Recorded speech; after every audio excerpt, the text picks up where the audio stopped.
وازيكم يا اخواتي، عاملين ايه؟ يا رب تكونوا بخير. جايب لك النهارده يا برو فيديو جديد وشرح جديد. جايب لك النهارده يا برو افجر نسخه في المجال 2025.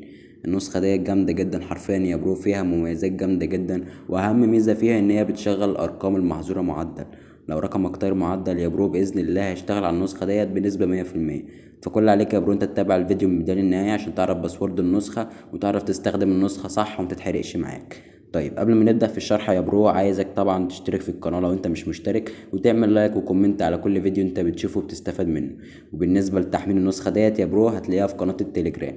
هتلاقي النسخة ديت في قناة التليجرام يا برو، ولينك قناة التليجرام هتلاقيه في الوصف او في رابط القناة. تمام. وطبعا النسخة ديت بباسورد يا برو، هقول الباسورد بصوتي في الفيديو، فانت تابع الفيديو من البداية للنهاية عشان تعرف الباسورد. تمام. هنبدأ بنخش في النسخة يا برو، نعرف النسخة. طبعا النسخة فتحت معانا يا برو زي ما انت شايف، نسخة جامدة جدا يعني، طرش زي ما انت شايف، حاجة طرش يعني، والوان طرش زي ما انت شايف، حاجة جمدان. تمام. هنبدأ بنخش نشوف الشات كده من جوه. وقبل ما نشوف الشات طبعا عندك هنا طبعا الدارك مود، اللي هو الوضع الداكن والوضع الفاتح. انا مفعل الوضع الداكن، عايز تفعل الوضع الفاتح بتيجي هنا كده بتدوس تفعيل. تمام، كل الكلام ده احنا عارفينه طبعا، بس بديك خلفية عنه. تمام، بيقلم معايا كده يا برو. تمام، وانا عندك طبعا لو مش عاوز الوضع الداكن او الوضع الفاتح بتدوس هنا كده، وفي فيديوهات انا ضايفها لك يا برو. او بص عندك فيديو واحد، فيديو اتنين، فيديو تلاتة. لو انا اخترت فيديو واحد يا برو هيبقى بالمنظر الجامد ده زي ما انت شايف، حاجة يعني دمار. نيجي نختار مثلا الفيديو التاني، اجمد منهم التالت، وهكذا. مش عاجبك ده او ده بتقدر تفعل الوضع الداكن او الوضع الفاتح. تمام. نبدأ نخش في الشات كده يا برو، نشوف شكل الشات. تمام، نبدأ نخش هنا كده زي ما انت شايف يا برو، حاجة دمار يعني، حاجة دمار. طبعا انت ممكن تحدد الخلفية اللي انت عاوزها من بتحط ويلبر عادي يعني، مش حوار. طيب بص هنا ضيف لك حاجة هنا كده، بص لو دوست هنا كده، ثانية واحدة، لو دوست هنا. تمام، عندك هنا طبعا الاعدادات، الكلام ده كله. اهو الاعدادات من هنا، ايه ثانية واحدة، تخش هنا كده بتدوس هنا.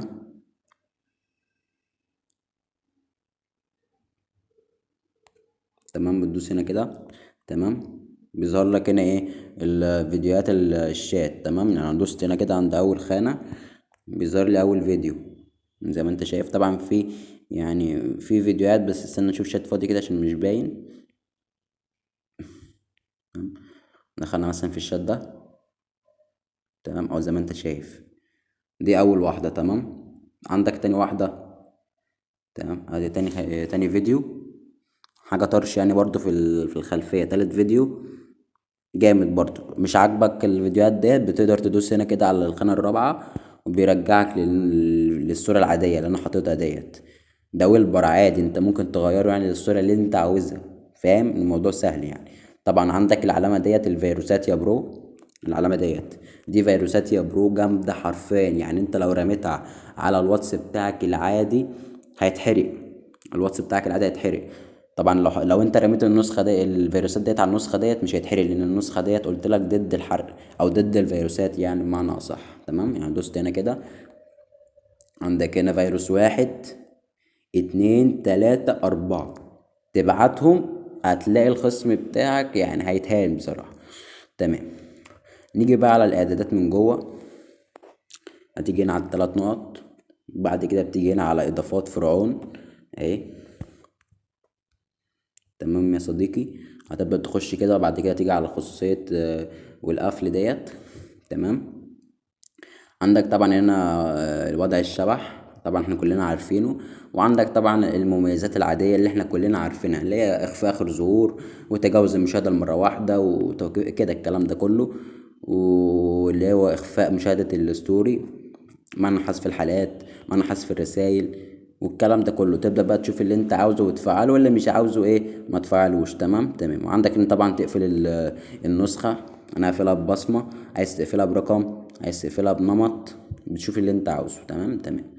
طيب لو جينا هنا كده يا برو على اضافات واتساب فرعون الجزاوي، تبدأ تخش هنا كده يا برو. قبل ما نقولك المميزات، خد أول رقمين عندك في النسخة. أول رقمين يا برو 14، اول رقمين في الباسورد يا برو 14، وهيظهر لك على الفيديو دلوقتي يا برو. تمام تمام. كمل معايا بقى الفيديو يا برو عشان تعرف اخر رقمين في الباسورد. تمام. عندك هنا يا برو تفعيل الموجة في الشاشة. تمام. لو عايز تفعل الموجة في الشاشة بتفعل الاختيار ده. تمام. طبعا انت بقى تبدأ تشوفها في الشات، انا مش عايز اطول عليك في الفيديو. تمام. وعندك طبعا هنا فك الحظر، اضافات فك الحظر. عندك هنا طبعا اكواد، حاجة يعني محدش بيضيف لك الكلام ده. تمام تمام. عندك هنا بقى تعديل، هنا اضافات التعديل. عندك هنا ايه؟ عكس الرسائل. لو انت عايز تطير بالنسخة ديت شغال معاك، يعني لو عملت كده فعلته هبدأ اخرج. تمام. ثانية واحدة. تبدأ تدوس على الثلاث نقط وتعكس عادي يا برو، كأن دي نسخة عكس. تمام. تبدأ تعكس رسالة رقم غير محفوظ. تمام. تبدأ تكتب رقم الضحية وبقى بيقلب معاك نسخة عكس عادي. يعني فاهم انت طبعا الكلام ده. تمام. نشوف طبعا الإضافات التانية. عندك هنا طبعا إضافة عدم التهنيك. تمام. ما تهنكش من الفيروسات اللي تفعلهم كلهم، عشان لو حد رمى عليك فيروسات ولا كأنه بيبعت حاجة. تمام تمام. طبعا احنا شفنا طبعا المميزات اللي هنا برضو، قطع نت برسالة، وحرق اي نسخة برنة، وكلم نار مش متسجل، وتوثيق رقمك بعلامة الصح، والكلام ده كله احنا عارفينه. تمام تمام. طبعا هنا عندك اضافات المطور فرعون. تمام. عندك هنا قناة اليوتيوب تشترك يا برو لو انت مش مشترك، عايزين نوصل ل200 مشترك يا برو. وطبعا قناة الواتساب وقناة التليجرام اللي هينزل عليها النسخة ديت. تمام تمام. تمام. نبدأ نطلع. عندك هنا طبعا الإضافات الإسلامية. تمام. عندك هنا طبعا القرآن الكريم والأذكار، حاجات حلوة يعني. تمام. طبعا بقى كل المميزات اللي باقية يعني كلنا احنا عارفينها ونقدر نستخدمها، يعني اللي هو مثلا ايه اللي اسمه ايه. عندك اللي هو دوت الستايل، الشكل. لو مش عاجبك ايقونة الواتساب اللي انا حطيتها لك، بتقدر تختار من الايقونات اللي انت شايفها ديت. فاهم انت طبعا اكيد. تمام. وعندك طبعا بقى تظبط اللي انت عاوزه بقى، تظبط النسخة على فكرة. يعني عندك تظبط بقى الشاشة الرئيسية وتظبط المحادثة. فاهم انت. تبدأ تظبط بقى الكلام ده كله. تمام. وعندك طبعا هنا قناة التليجرام تشترك فيها يا برو، او قناة اليوتيوب، او انت مش مشترك يا برو. طيب. تعال ناخد اخر رقمين في الباسورد اللي هما 15. يعني كده الباسورد 14 15. الباسورد 14 15. شوف بعيد وازيد اهو عشان محدش يقول لي على الباسورد. لو انت قلت لي على الباسورد كده انت معناه ان انت ما شفتش الفيديو يا برو، فكده من حقي ان انا ما ادكش الباسورد. تمام تمام. طبعا كده انا هكتفي بكده يا برو ومش هطول عليك. النسخه ديت هنسيبها لك في قناه التليجرام. وكده يا برو وصلنا نهايه الفيديو او في نهايه النسخه. متنساش طبعا انك تقول لي رايك في الكومنتات عن النسخه ديت، واشوفكم في فيديو جديد وشرح جديد يا اخواتي. كان معكم فرعون الجزاوي، والسلام عليكم ورحمه الله وبركاته.